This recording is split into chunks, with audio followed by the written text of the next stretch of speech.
डिसेंबर या दिवशी आम्ही विधान भवनावर 1,500 पेक्षा अधिक उमेदवारांनी भावी शिक्षक पात्र शिक्षक आहेत। एका बाजूला सरकार सांगते की शिक्षक सेवानिवृत्त होत आहे तर त्यांना टीईटी बंधनकारक करा, आणि आम्ही राज्यामध्ये जवळजवळ 15 ते 20 वेळा टीईटी पास असून सुद्धा आम्ही मात्र रस्त्यावर बसलोय।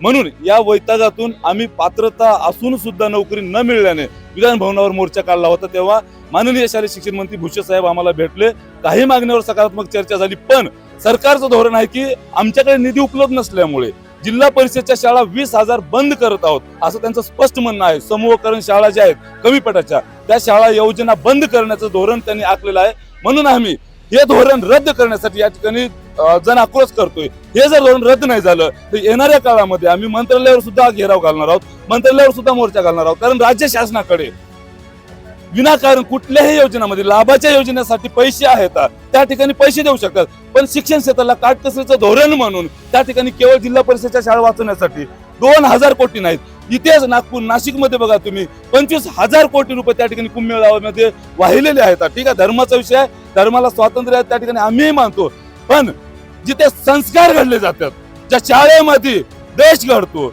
समाज घडते, तिथली शाळा बंद करून तिथली शाळा बंद करण्यासाठी काटकसरीचं धोरण म्हणून तुमच्याकडे 2,000 कोटी नसतील, आणि जो आमदार म्हणतोय 2,000 कोटी नाही तर काटकसरीचं धोरण आहे म्हणून जिल्हा परिषदेच्या शाळा आम्ही बंद करतोय, त्याच्याकडे मात्र बेलगाम संपत्ती आहे, म्हणून इथली सरकारची शाळा वाचली पाहिजे हे आमचं धोरण आहे।